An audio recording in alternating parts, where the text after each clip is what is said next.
Assalamualaikum warahmatullahi wabarakatuh. Apa kabar anak-anak? Semoga kalian dalam kondisi baik-baik saja. Kembali lagi dengan Pak Guru. Pada kesempatan hari ini kita akan belajar tema 7, subtema 2, pembelajaran yang keempat. Namun sebelum kita mulai pembelajaran, marilah kita berdoa terlebih dahulu. Berdoa dimulai.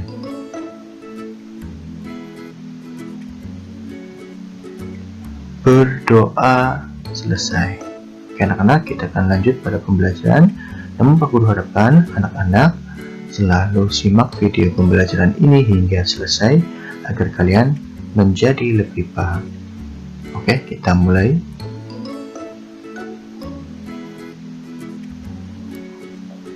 Nah, di sini ada sebuah bacaan yang berjudul Cara Menjaga Kesehatan Reproduksi pada Masa Pubertas. Pada masa pubertas terjadi perubahan pada remaja pria dan remaja putri. Pada masa ini produksi hormon meningkat. Peningkatan produksi hormon ini menyebabkan aktifnya kelenjar minyak dan kelenjar keringat. Aktifnya kedua kelenjar ini dapat mengakibatkan jerawat dan tubuh berbau kurang sedap.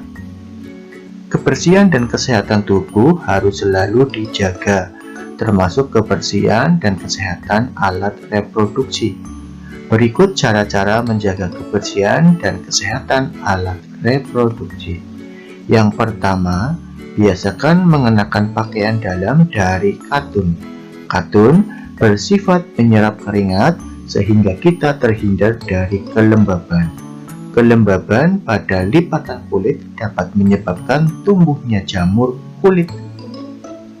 Gantilah pakaian dalam setiap kali habis mandi atau setiap saat kamu merasa lembab pada pakaian dalammu. Yang kedua, bilaslah setiap kali habis buang air kecil. Gunakan air bersih, setelah dibasuh, keringkan dengan handuk atau tisu. Yang ketiga, bagi remaja putri yang sedang menstruasi, gunakan pembalut yang lembut. Gantilah pembalut setiap kali pembalut yang kamu pakai terasa lembab. Gantilah minimal 4 kali sehari. Pada pembelajaran 2, kamu dan kelompokmu telah menuliskan rencana karya berisi cara menjaga kesehatan reproduksi pada masa pubertas. Kini wujudkan rencana karya itu, buatlah sebagus mungkin. Pada pembelajaran sebelumnya diceritakan bahwa Sudin akan mengikuti lomba pidato. Bagaimana pidato yang dibaca Sudin dalam lomba itu?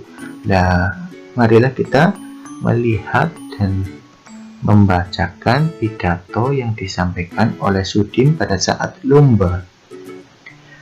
Isi pidatonya sebagai berikut. Selamat pagi Bapak, Ibu, dan teman-teman semua. Hari ini kita akan saling berbagi cerita dan pengalaman tentang persatuan. Saya akan menyampaikan kisah saya mengenai persatuan, lalu saya akan belajar dari kisah teman-teman. Menurut saya, persatuan itu sangat penting, karena dengan bersatu, tugas-tugas yang harus kita kerjakan akan menjadi lebih mudah. Dengan adanya persatuan, pula kita dapat belajar dari perbedaan-perbedaan yang ada. Saya telah mengalami dan merasakan sendiri betapa bergunanya persatuan. Sekolah saya adalah sekolah yang murid maupun gurunya berasal dari daerah yang berbeda-beda. Beberapa teman saya adalah anak dari Indonesia Timur. Bahkan, kepala sekolah saya, Pak Willy, juga berasal dari sana. Kami tidak pernah membedakan suku, ras, budaya, dan lainnya. Kami selalu mendukung satu sama lain walaupun berasal dari Indonesia Timur. Pak Willy tidak hanya mementingkan murid-muridnya yang berasal dari Timur. Pak Willy tidak ragu untuk mempercayai kemampuan murid-muridnya yang berasal dari tanah Jawa untuk maju. Saya juga belajar banyak dari budaya teman-teman saya yang sangat beragam. Bagi sekolah di pelosok kabupaten, bukan hal yang mudah untuk mengirim saya ke sini, karena sekolah kami tidak memiliki cukup biaya. Kepala sekolah kami memiliki cara yang cerdik untuk mengumpulkan dana. Ia meminta bantuan kepada saya dan teman-teman untuk melelang pisang di halaman sekolah. Para pembelinya merupakan pejabat-pejabat di daerah, Pak Bupati, Pak Camat, Pak Lurah, bahkan Ketua RT dan Ketua RT hadir mendukung. Meskipun hanya saya yang datang ke sini, namun di belakang saya semua ikut berpartisipasi. Itulah mengapa saya sudah merasakan bahwa persatuan sangat penting dan berguna. Itulah pengalaman saya tentang persatuan. Bagaimana cerita teman-teman? Saya juga ingin mendengar dan belajar dari cerita kalian. Terima kasih. Nah, setelah tadi melihat dan mendengar langsung pidato yang disampaikan oleh Sudin, di sini kalian akan menilai pidato milik Sudin.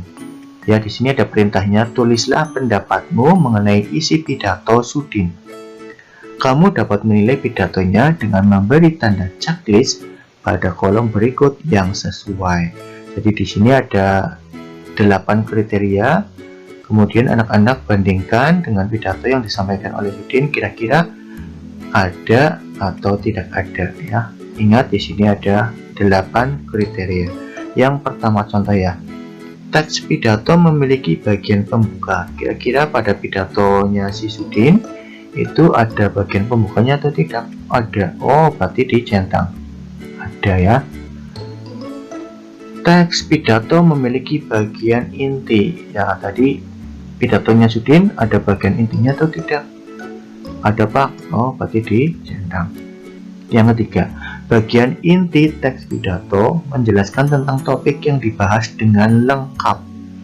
Kira-kira isi pidato yang disampaikan oleh Udin itu lengkap atau tidak? Lengkap? Ya, berarti dicentang yang bagian ada. Yang nomor 4, bagian inti teks pidato memuat contoh-contoh yang mendukung topik. Nah, kira-kira ada atau tidak ada? Ada ya. Yang kelima, teks pidato memiliki bagian penutup. Nah, kira-kira tadi pidato yang disampaikan oleh Sudin itu ada bagian penutupnya atau tidak ada? Ada ya? Ya, ada. Dan untuk kriteria yang selanjutnya anak-anak dapat mengerjakan sendiri di rumah.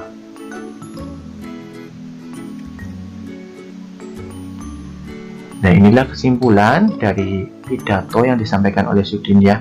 Pada saat berpidato, Sudin sudah berpidato dengan baik karena pidatonya sudah memuat semua unsur-unsur penting pidato, mulai dari salam pembuka, pendahuluan, inti, penutup, dan salam penutup. Itu semua unsur-unsur yang penting dalam pidato itu ada pada pidato yang disampaikan oleh Sudin. Selain itu, Sudin juga menggunakan kata-kata yang baku dalam berpidato. Dalam pidatonya, Sudin menceritakan pengalamannya tentang manfaat persatuan. Semangat persatuan juga harus kita jaga dalam bekerja sama dengan negara-negara lain. Misalnya di Asia Tenggara. Ayo pelajarilah peran Indonesia dalam kerjasama di bidang sosial budaya. Nah, di sini Guru akan sampaikan beberapa kerjasama bidang sosial budaya negara-negara ASEAN. Kerjasama dalam bidang budaya negara-negara ASEAN ditandai dengan pembentukan komunitas sosial budaya negara-negara ASEAN atau yang disingkat dengan ASCC, ASEAN Social Cultural Community. Komunitas ini memiliki 4 bagian utama sebagai berikut. 1. Mengelola dampak-dampak sosial dari integrasi ekonomi. Yang kedua, membentuk masyarakat yang lebih peduli dan berbagi untuk mengatasi isu-isu kemiskinan, keadilan, dan pengembangan sumber daya manusia. Yang ketiga, meningkatkan perlindungan lingkungan. Yang keempat, memperkuat dasar-dasar bagi ikatan sosial kawasan. Kerjasama nyata dalam bidang sosial budaya negara-negara ASEAN antara lain sebagai berikut. Yang pertama, pertukaran kunjungan antar seniman ASEAN. Yang kedua, festival lagu dan lomba menyanyi negara-negara ASEAN. Yang ketiga, kerjasama promosi pariwisata. Yang keempat, kerjasama budaya serumpun Melayu. 5. Pertukaran berita dan penyiaran informasi mengenai ASEAN melalui televisi dan radio. Dan yang terakhir, penyelenggaraan pesta olahraga SEA Games setiap 2 tahun sekali. Nah, itulah tadi contoh kerjasama di bidang sosial budaya di kawasan Asia Tenggara. Nah, selanjutnya anak-anak nanti diminta untuk mencatat penyelenggaraan SEA Games ya, SEA Games 5 tahun terakhir, 5 tahun penyelenggaraan terakhir. Jadi SEA Games adalah pesta olahraga yang dilaksanakan oleh negara-negara di Asia Tenggara yang dilaksanakan setiap 2 tahun sekali. Nah, di sini guru akan memberikan contoh jawabannya. Ya, SEA Games yang pada penyelenggaraan ke-26 itu dilaksanakan pada tahun 2011 di negara Indonesia dan dilaksanakan di 2 kota, yaitu di Jakarta dan di Palembang. Kemudian penyelenggaraan yang ke-27 itu dilaksanakan pada tahun 2013 berlangsung di Myanmar dan di kota Naypyidaw. Kemudian penyelenggaraan yang ke-28 itu terjadi pada tahun 2015 di negara Singapura, kotanya juga di Singapura. Kemudian penyelenggaraan ke-29 itu terjadi pada tahun 2017 berlangsung di Malaysia dan kotanya di Kuala Lumpur. Kemudian yang terakhir, penyelenggaraan yang ke-30 dilaksanakan di tahun 2019 di negara Filipina, kotanya di Manila.